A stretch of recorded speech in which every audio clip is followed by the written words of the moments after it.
Hey friends, welcome back. Jim here with Philly Fixed. Wolfbox sent me their G900 Pro dash cam. This is one of those rear view mirror style dash cams with a forward facing camera, a rear facing camera, and you can even get versions that have a front bumper camera as well.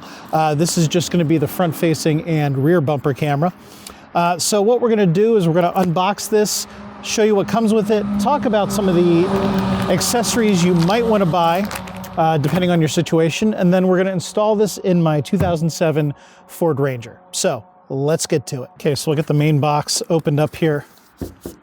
Again, Wolfbox did send this to me, so this is a sponsored video, but you'll get to see the install and the performance along with me, and you can decide if this is right for you. So this is the main unit. Again, it's kind of basically a replacement for your rear view mirror, and you've got your front facing camera built in to the back of the mirror right there. So you also get the rear view camera.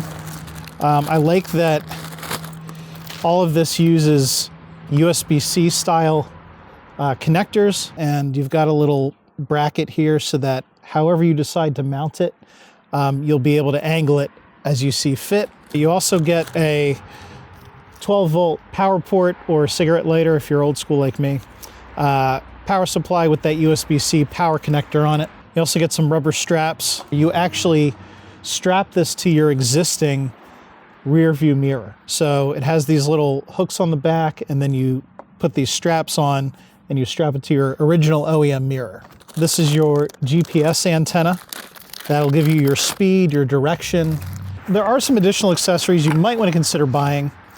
For me, since this is an old vehicle and it doesn't have a powered mirror or anything like that, I asked them to send me the OEM bracket, and I'll show you this in a minute, but basically this slides over the little mounting plate on your windshield where your original old school mirror went, and then this mounting plate is for the camera, and then the camera itself, or the mirror itself, attaches like that. So we'll get into that in a sec. They also sent me the direct hardwire kit, and so if you don't want something plugged into your power port or your cigarette lighter, you should get this direct hardwire kit. Again, USB-C into the camera, and then it has your little voltage converter box integrated with it that'll take your 12-volt from your car battery, convert it to the 5 volts DC that the camera takes.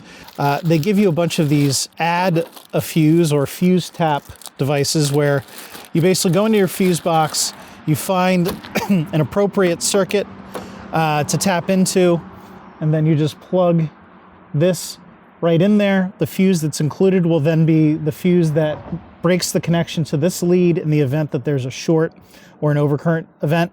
And then the fuse that was serving the circuit in that slot originally, you just put that fuse into this slot, and whatever circuit you're tapping into will continue to function like it did stock. And then the nice thing about these is if you ever want to take this thing out of your car for whatever reason, you're not cutting into the wiring harnesses on your vehicle, and you can put it back in stock condition if you want. Again, that doesn't come with the base device, but you can order it. The final thing that they sent me that I don't think I'm going to need is an extra long rear camera kit. I think the one that came in the base kit is probably going to be just fine. All right, so let's get into the actual installation. Before you do anything, don't be lazy. Disconnect your battery. While you're working in the car, you accidentally touch two things together in short amount, you're going to start blowing fuses. You could damage your car electronics. So take the extra minute here.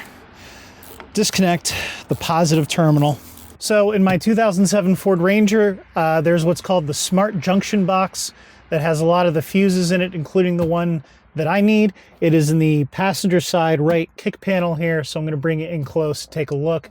There's chapters down below. If you don't want to watch me do the electrical on a Ford Ranger, you can go ahead and skip ahead to the next steps where I put the mirror, camera up, and things like that. We're just going to pop the cover off the Smart Junction box here. You actually should have this in the owner's manual, but my car has both a cigarette lighter and a separate power port. I am going to connect it to the power port. My power point fuse is this yellow 20 amp fuse down in the bottom. I'm just going to go right for the needle nose here. Okay, with this little add a fuse thing, you just take your original fuse and you put it in the slot closer to the tabs, like that.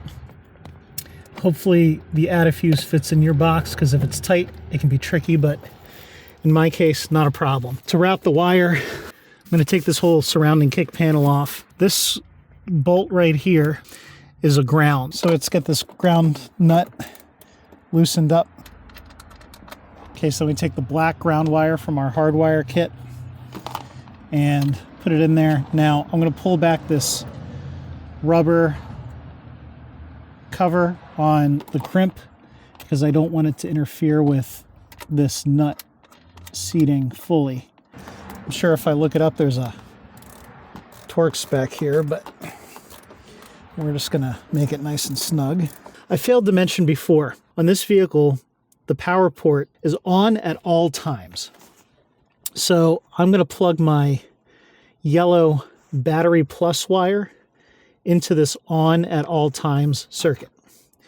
There's also a red accessory wire circuit, and you want to plug that into something that is only on when the car is running or in accessory mode. And that's a big beefy 30 amp fuse, so no concerns about tapping on a 15 amp onto that. We're gonna have to go that direction and then loop the wire down and around here, which isn't the end of the world. That is good to go. Our ground is firmly connected there. This is a little voltage converter box. I want to tuck this back here because this USB-C cable is plenty of length to get up to the mirror.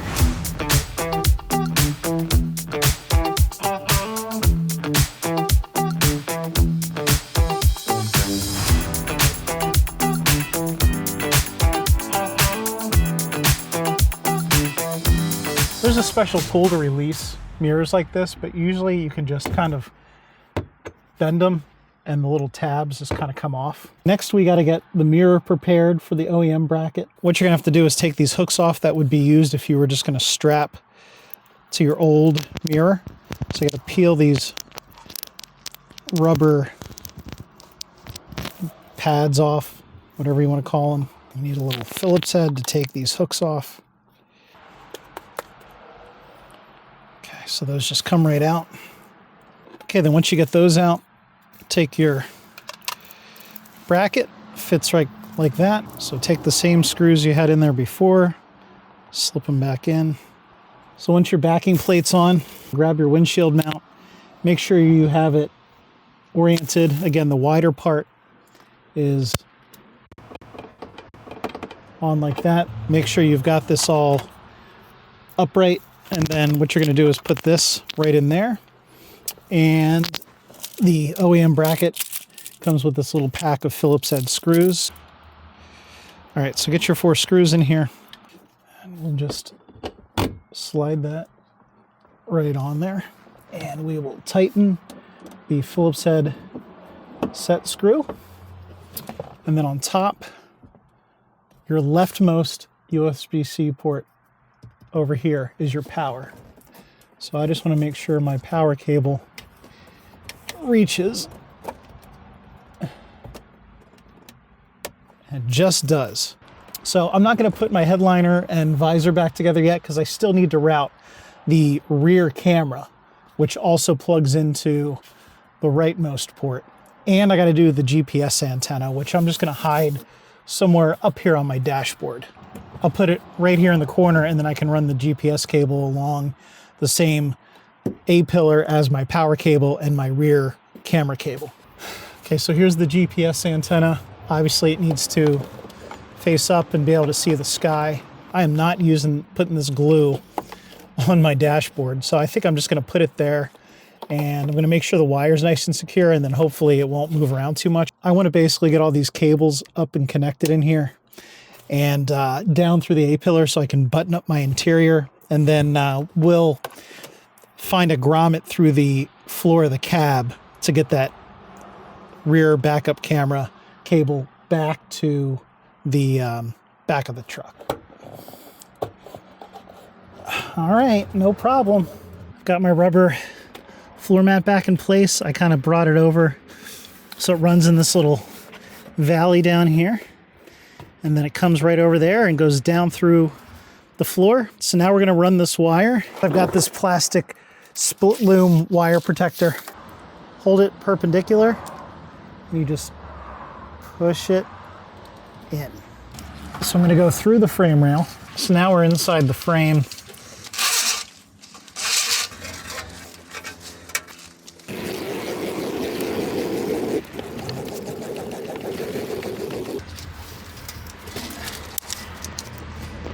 Fortunately, the old Ford Rangers have a hole right behind the license plate, which makes it nice and convenient. This does have a mounting plate, a little mounting plate that comes with it. But if you're going to mount it to the license plate, I would recommend buying the accessory that you can mount behind your license plate to put the camera up. Again, you have to buy this separately, but I think it's worth it. So you're going to need a little Phillips head screwdriver to take this existing mounting bracket or plate off of the camera. Take that off. And then the mounting plate also comes with a little extra bracket here in case you do just want to use the existing plate, but to make it cleaner, I'm going to put it directly on here.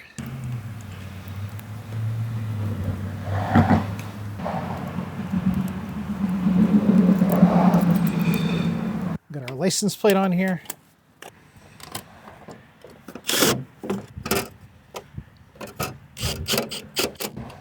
Okay, we can adjust this up and down a little bit to however you want to see it. And what we're going to do is get in the car and get this adjusted. Want to be able to see my tow hitch probably, but also, you know, see vehicles behind me and stuff like that. We're in the truck. We're going to put the truck into run here. Truck's going to beep a few times. You can ignore that, but this takes a little bit to start and then you'll hear a startup noise. There you go. You get a splash screen and then you get your camera views. On the left here is the front camera. On the right is the rear bumper camera. If you want to switch, you can swipe to the right. It'll give you the front camera full screen. Because it's stretching it to fit the kind of extra wide screen here, you can pan up and down by swiping with your finger. You can swipe left and you can get your rear view camera. Again, pan up and down. I've got mine set up so that the ball on my tow hitch is just visible on the bottom of the image. That will assist me with hooking up my utility trailer. Having the ball hitch visible also kind of gives you a point of reference because you don't really, you lose your depth perception with the camera field of view being so wide. Things look further away than they really are. And unlike an OEM backup camera, you don't get the lines. So I have my ball hitch there, both to hook up the trailer more easily and just to give me a point of reference for how close I am to objects behind me.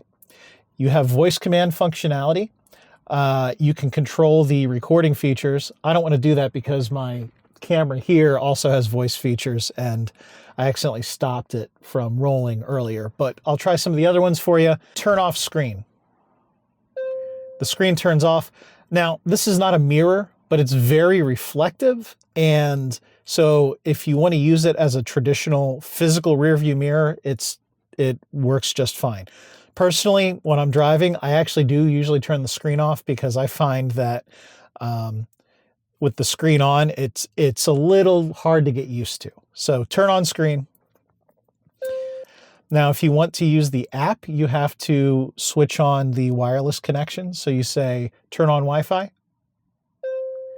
Once it's on, it locks you out of using the touchscreen, but it gives you the information so you can connect your phone.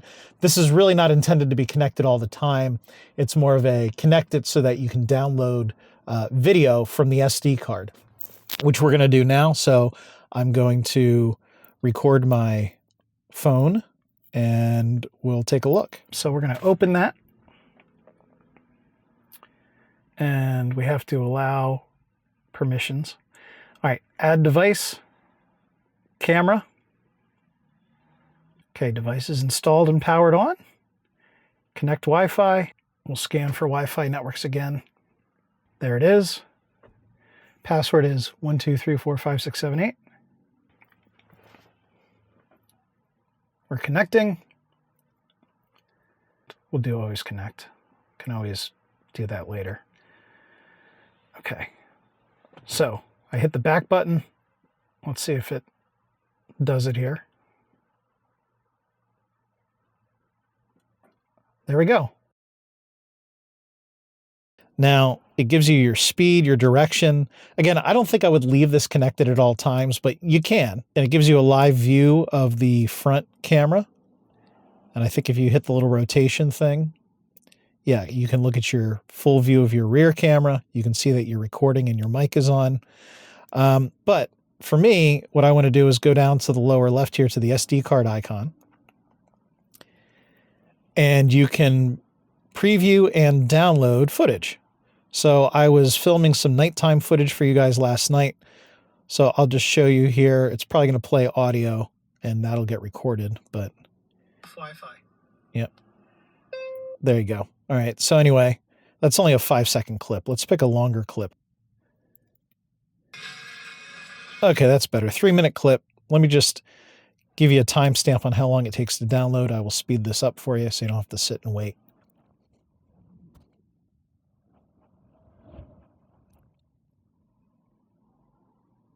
Okay, we're downloaded. So automatically plays here. And it gives you your speed. And this is after you download it. It gives you your speed. It gives you altitude. It gives you direction. It's pretty cool. Now, let's take a look at some of the settings. So you can set sound recording to be on and off. You can set the speaker volume on your dash cam. You can change the video resolution. The one on the left here is the front camera and the one on the right is the rear. So the highest resolution is 4K at 30 frames per second on the front, 2.5K, which I believe is 1440p, and 30 frames per second on the rear. Obviously, you can scale it down if you want to save space on your memory card, things like that. Loop recording duration. So basically it chops up the video every 3 minutes, 2 minutes, or 1 minute to limit your file size. So if you're worried about sitting there as long as you had to download a 3-minute video, you could have it chop it up into smaller bits. Speed unit, obviously, if you're not in the US, you can set it for kilometers per hour. Collision sensing, it has a G sensor in it, so a gyroscope, so you can set that. I set it to low, and even if I just kind of tap the brakes a little hard, it'll register and lock the video. So I would keep collision sensing at low, because in my experience, it doesn't take a whole lot for it to want to sense a quote-unquote collision. 24-hour clock, parking monitoring mode. So basically, you saw when I hooked it up, there were 2 power feeds. There was the on and run or accessory only, and then there was the always on. It's going to use the always on connection if you turn on parking monitoring, because basically, we'll go into this. See, it'll do wake up where it uses that G sensor to record events, or you can do time-lapse recording, and it basically lets you figure out how long you want it to loop. 12, 24, or 48 hours. Wi-Fi settings, firmware, you can format your SD card, check out the status or factory reset. So that's your device settings. Anyway, that's the app. It's pretty straightforward. So let's go for a drive and we'll see how the video looks on this thing. We will put the full unmessed with video on the screen. I will use the best video editing settings I have in my video editing software, so that it doesn't recompress the video, or at least it minimizes how much it recompresses the video.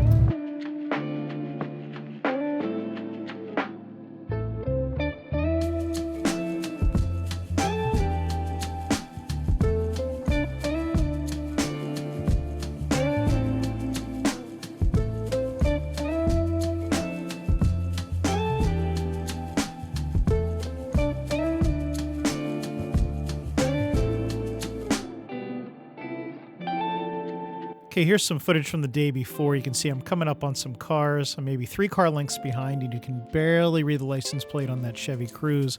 When I get to about a car length behind this Hyundai, though, you can read that license plate pretty well. So you're not going to get magic results from this camera, but once you're within a couple car lengths of a car, you can read the license plate, and it should give you good evidence in the event of an accident. And here's some nighttime footage. I think the color rendering and the clarity at night is very good on this camera.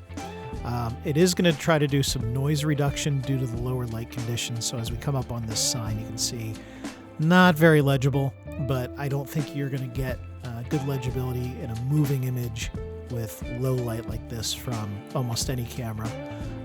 But again, you can identify vehicles, generally identify their color, probably figure out what make and model they are. So pretty good for lower lighting conditions here at night, going 30 or so miles an hour. All right, guys, what do you think? Let me know in the comments below. Do you like the Wolfbox G900 Pro? Personally, I think it's a really good solution, especially for vehicles with no backup camera, no features, no dash cam. I think it integrates nice and cleanly into your vehicle, especially if you just replace the OEM mirror entirely. I think the video quality is good. I think the voice commands are responsive. I think the app is clean and easy to use. Easy to connect to the camera. I really didn't have any problems. It uses Wi-Fi instead of Bluetooth. I always find Bluetooth to be a little janky. So look down below for links for coupon codes exclusive to my channel, things like that. Whatever I've got, I'll put down there. I appreciate you guys watching. I'll see you on the next one. God bless and take care. Hello, I'm Jim Davis.